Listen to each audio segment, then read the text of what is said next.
am Natasha Busst and this is Nightline, the top stories. UPSI bus tragedy, company's permit revoked with immediate effect. And US-China trade truce back on track after London talks.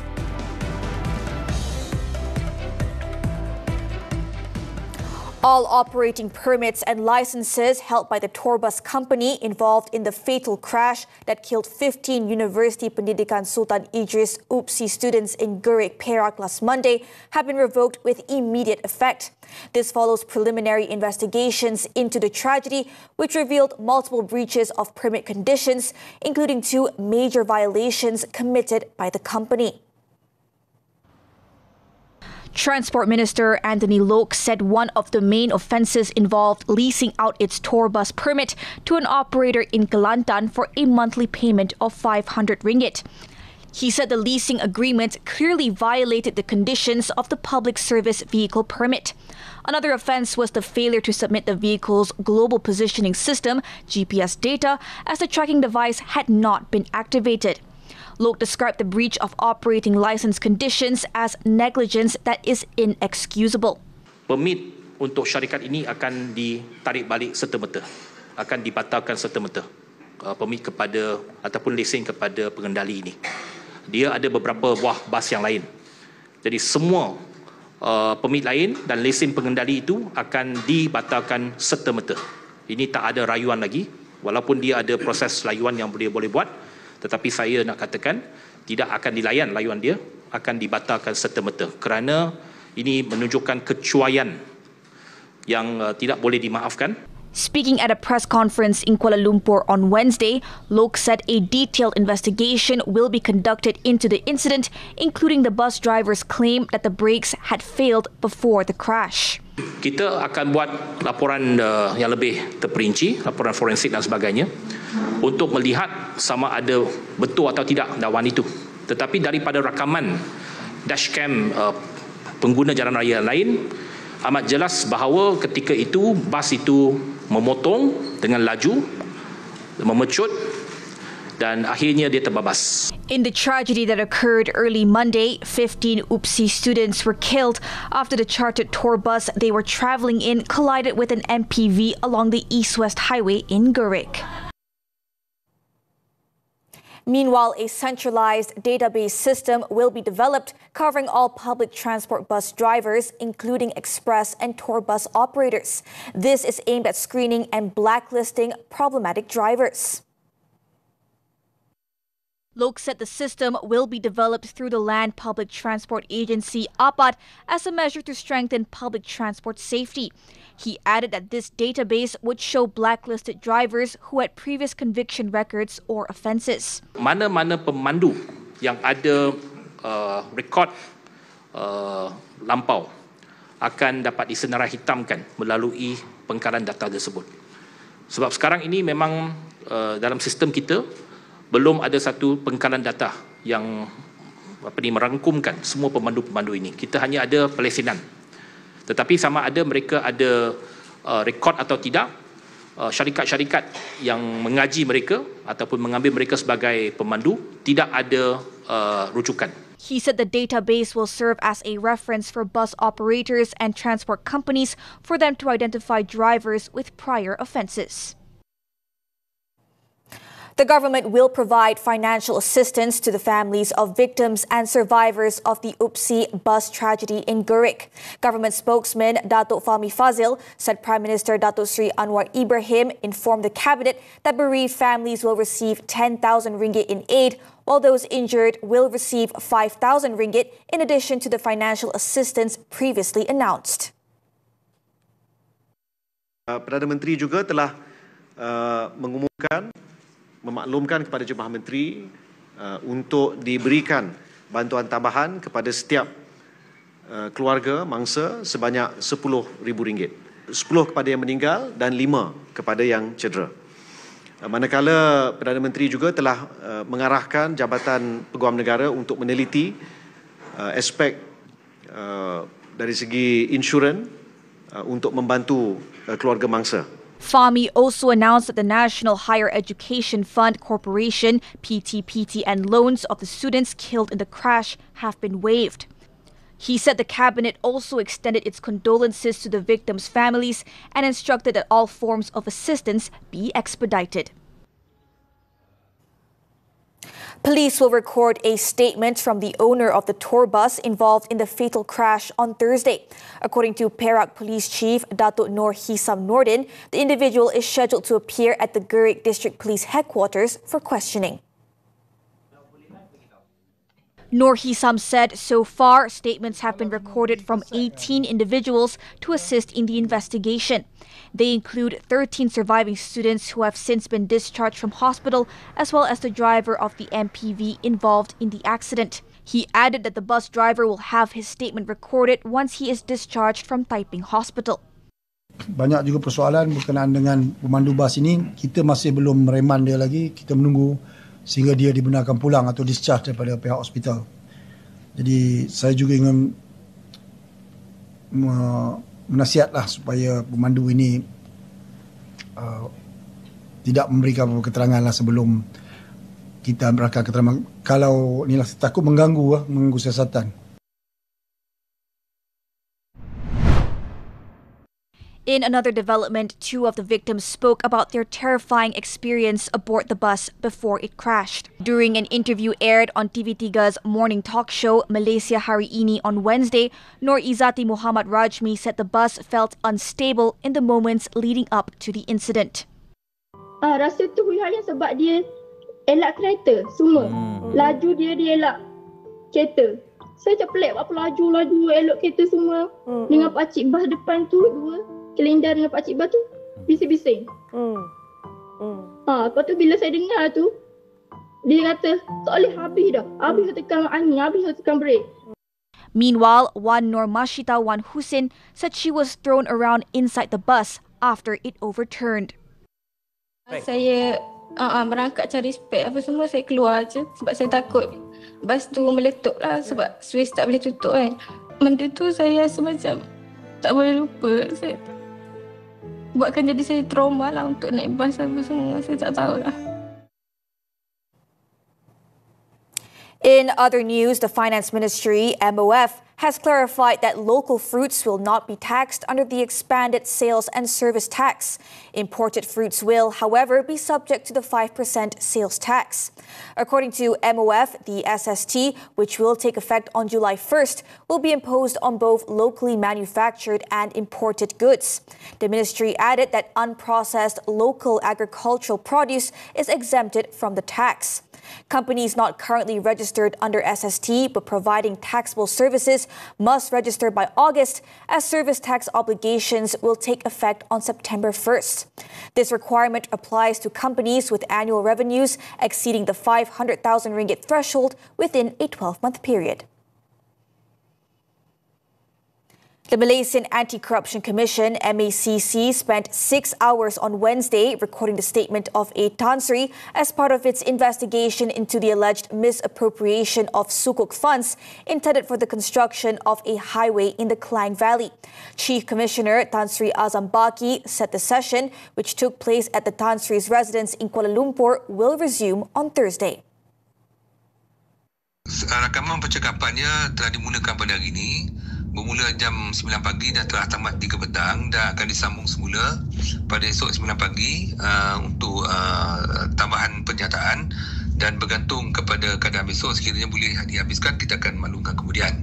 MACC officers also reportedly raided the Tan Sri's house in Malacca but did not seize anything during the operation. So far, the graftbuster has recorded statements from 52 witnesses, including the Tan Sri's family members. Previously, the MACC confirmed that the highway concessionaire was the key witness in the probe, which saw the seizure of assets worth approximately 143 million ringgit. These assets include cash, properties, luxury vehicles, alcoholic beverages, and jewellery. Pulau Pinang police rescued 3 foreign men who had been wrongfully confined for nearly a year during a raid on an apartment in Georgetown on Tuesday. The operation was conducted after police received a report from another foreign national claiming that the trio were being held against their will. Northeast District Deputy Police Chief Superintendent Lee Swee Sik said that the 2 p.m. raid led to the rescue of the 3 Indonesian nationals aged between 28 and 52. The victims' feet were reportedly bound with metal chains and secured to window grills. During the operation, police also arrested 3 men and a foreign woman aged 40 to 56, believed to be guarding the victims in the apartment. All 4 suspects have been remanded for 4 days until Saturday.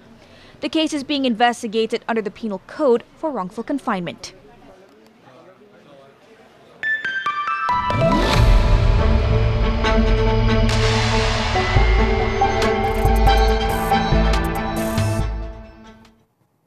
Malaysia's unemployment rate dropped from 3.1% in March to 3% in April, marking the lowest level recorded in the past decade. According to a report released by the Department of Statistics Malaysia, the number of unemployed people declined by 0.7% to 525,900 in April 2025, compared with 529,600 in March. Chief Statistician Uzir Mahidin said the nation's promising economic position contributed to the stable progress in the labor force. He said this was evident in the increase in the number of employed people and higher labor force participation rates. Labor force numbers continued to rise in April, growing by 0.2% to 17.34 million persons compared to 17.31 million recorded in March. Malaysia secured 89.8 billion ringgit in approved investments for the first quarter of 2025. The investments showed a steady 3.7% year-on-year increase despite a challenging and less favorable global economic backdrop. The Malaysian Investment Development Authority, MIDA, said the investments spread across 1,556 projects in various sectors are set to generate over 33,300 new employment opportunities. The results show sustained investor confidence in the country's clear policies and strong fundamentals, defying global caution amid geopolitical and economic uncertainty.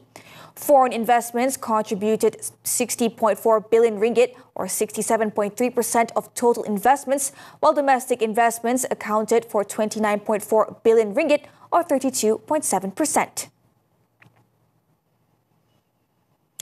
After 2 days of high-level talks in London, the United States and China have agreed on a framework to move forward on trade.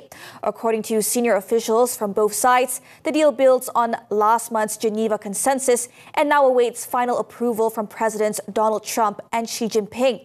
U.S. officials said the framework addresses all major issues, including Chinese restrictions on rare earth exports and U.S. curbs on tech sales, adding that implementation will begin once both leaders give the green light.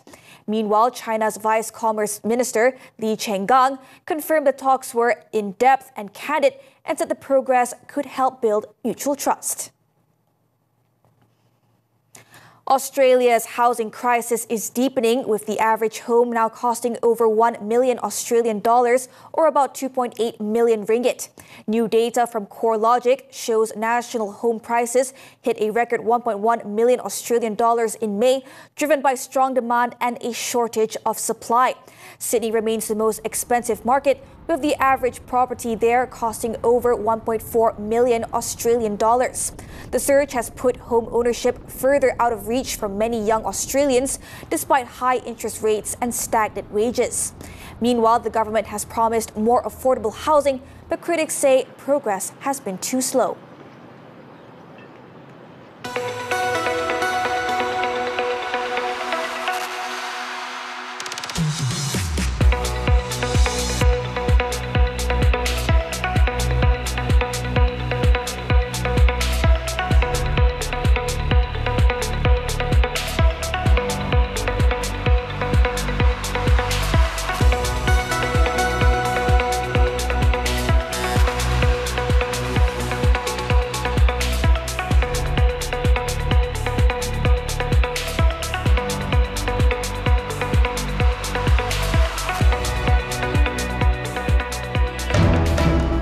Over 4 million ringgit worth of drugs found in abandoned vehicle.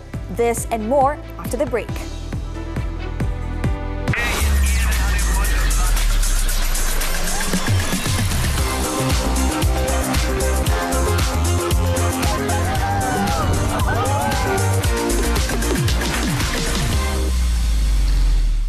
Unit gerak khas berhadapan dengan cabaran terbesar mereka. Kau ASP Garun ke? Kalau kau sayangkan nyawa-nyawa diorang ni, kau tunaikan permintaan kami. Apa tindakan kita sekarang? Kita tak ada info langsung tentang di mana tebusan itu disembunyikan. Bunuh, boy! Bunuh! Bunuh! Berjayakah mereka membongkar kebenaran? Gerak khas Undercover setiap Ahad 11.30 pagi di TV3 dan stream sekarang melalui Tonton.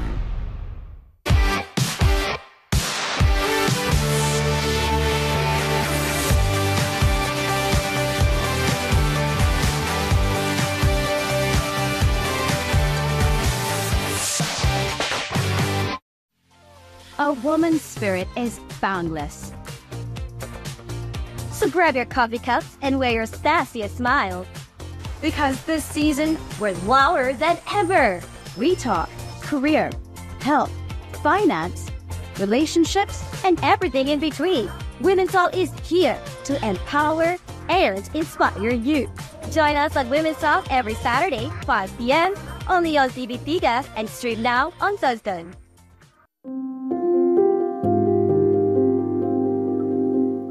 Serah gelak serah semata.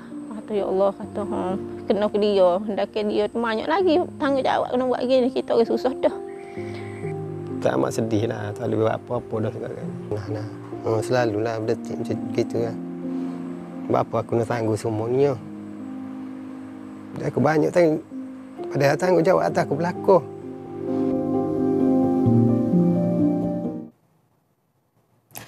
Datuk Sri Najib Razak's 27 million ringgit money laundering case involving SRC International Sdn Bhd will proceed to full trial. This after the Attorney General's chambers rejected the former Prime Minister's representation letter seeking a review of the charges.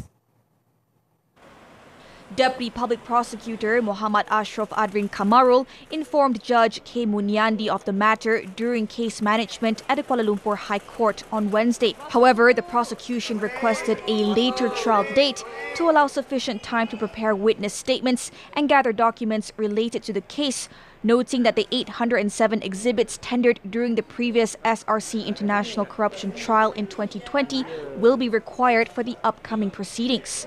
In response, Najib's counsel, Tan Sri Muhammad Shafi'i Abdullah, suggested that the court grant his client a discharge not amounting to an acquittal, or DNAA, to avoid burdening the court schedule and allow the prosecution time to prepare their case. Munyandi then fixed June 20th to deliver his decision on whether to set trial dates or grant a DNAA. On February 3rd, 2019, Najib claimed trial to the 3 charges of money laundering by accepting illegal proceeds amounting to 27 million ringgit.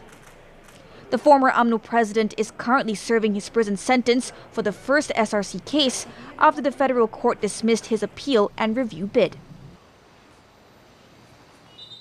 An abandoned SUV discovered by the roadside in Gerik, Perak led to a major drug seizure last Friday after police found over 123 kilograms of drugs valued at 4.6 million ringgit inside the vehicle. The discovery was made after the SUV, which had been left near the Taman Pulai Savannah water treatment plant, aroused the suspicion of local residents who then alerted the authorities. State Police Chief Datuk Nur Hisam Nordin said the drugs were found in the boot compartment of the SUV during an inspection carried out by a team from the Gerik police station at 1 a.m. He said the seizure is among the largest recorded by Perak Police this year. Berjaya menemui dan terus merampas 80 paket plastik luksina yang mengandungi bahan yang disyaki dadah jenis methamphetamine atau di pasaran dikenali lagi sabu.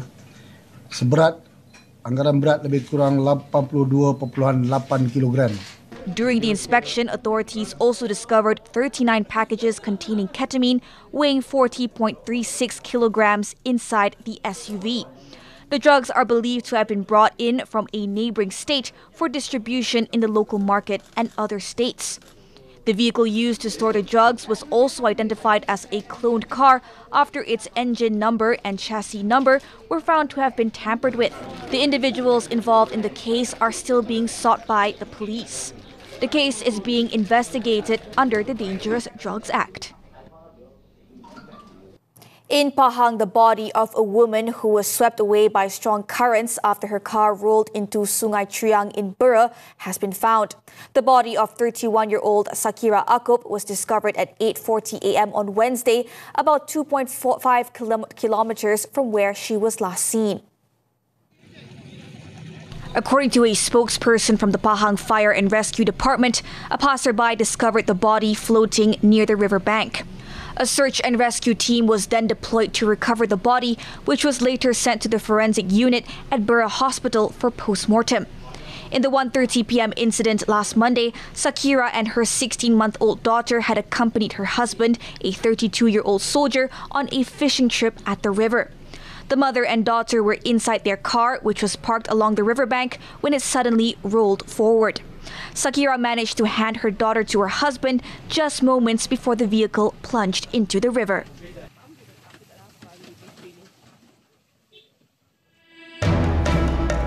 Trump calls LA protests foreign invasion. The details when Nightline returns.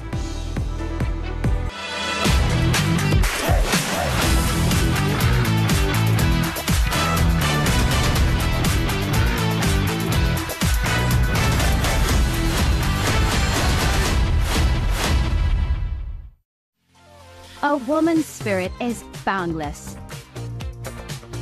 So grab your coffee cups and wear your sassiest smile. Because this season, we're louder than ever. We talk career, health, finance, relationships, and everything in between. Women's Talk is here to empower and inspire you. Join us on Women's Talk every Saturday, 5 p.m. only on TV3 and stream now on Thursday. Sedap. Tengok tu, crispy je. Kalau tak sabar saya makan macam ni je. Cantik dan lembut. Meletup dalam mulut. Saya sangat suka kejadiannya. Jemput cuba. Lagu-lagu bercalonan baru muzik-muzik 40 minggu ini.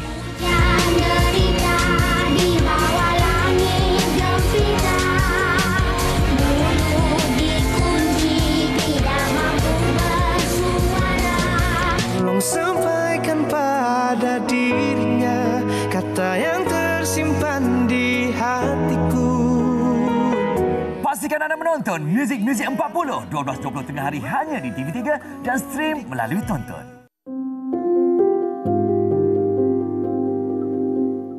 Serah gelak serah semata. Kata ya Allah, kata kena ke dia, hendakan dia banyak lagi tanggungjawab kena buat gini, kita orang susah dah. Tak amat sedih lah, tak boleh buat apa-apa dah sekarang. Selalulah Buletin macam gitu lah. Bapa aku nak tangguh semuanya. Aku banyak padahal tanggungjawab atas aku berlaku.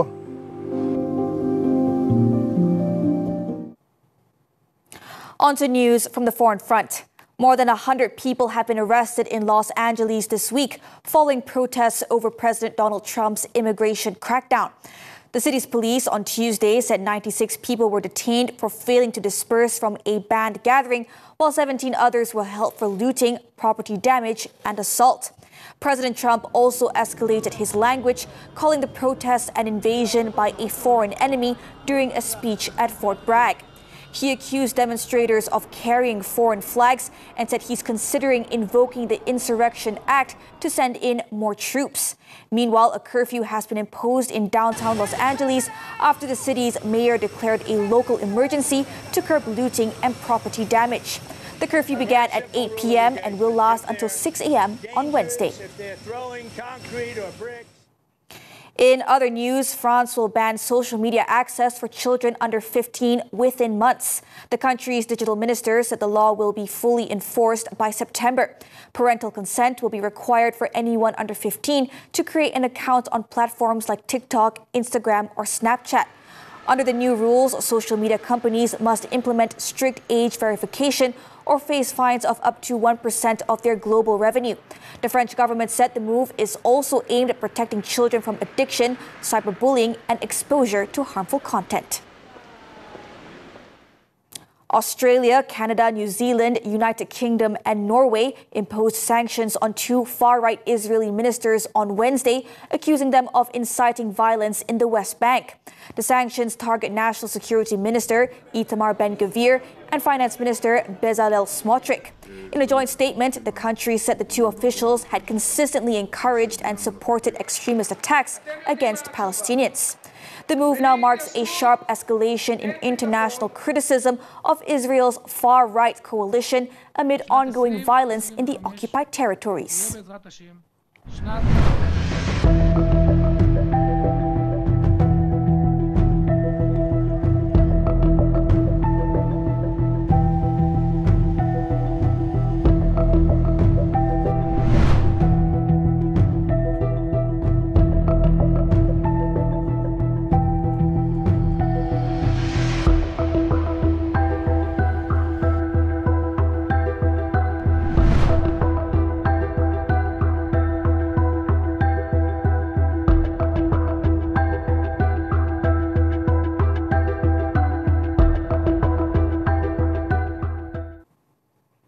Switching to sports now, football, the 2027 AFC Asian Cup qualifiers.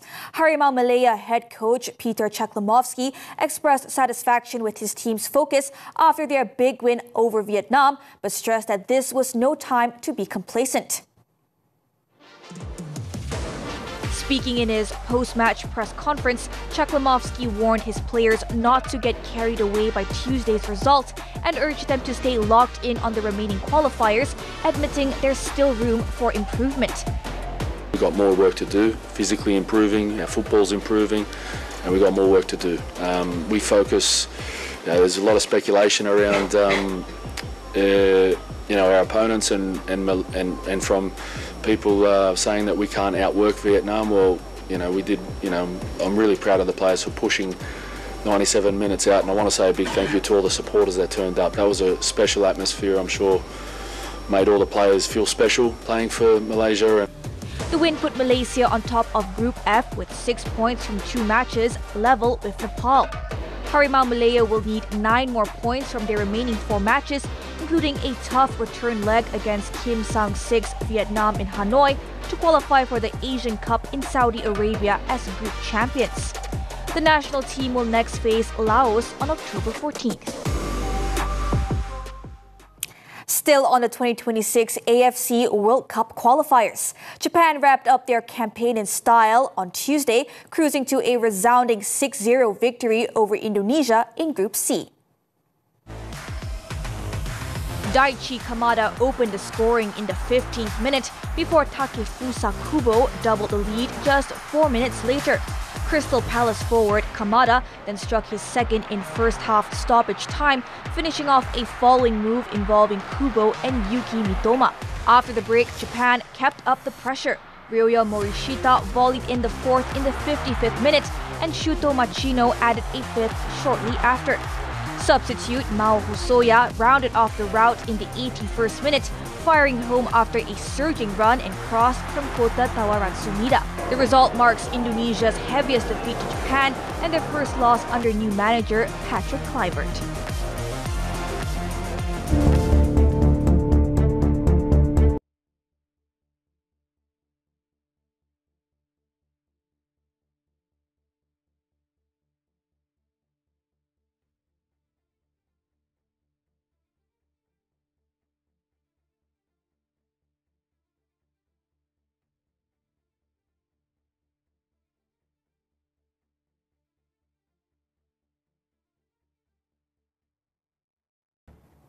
And that concludes Nightline this time around. Before we leave, let's take a look as Berlin marks the 30th anniversary of the wrapped Reichstag with a light installation projected onto the building. With that, I'm Natasha Busst, and thank you for watching.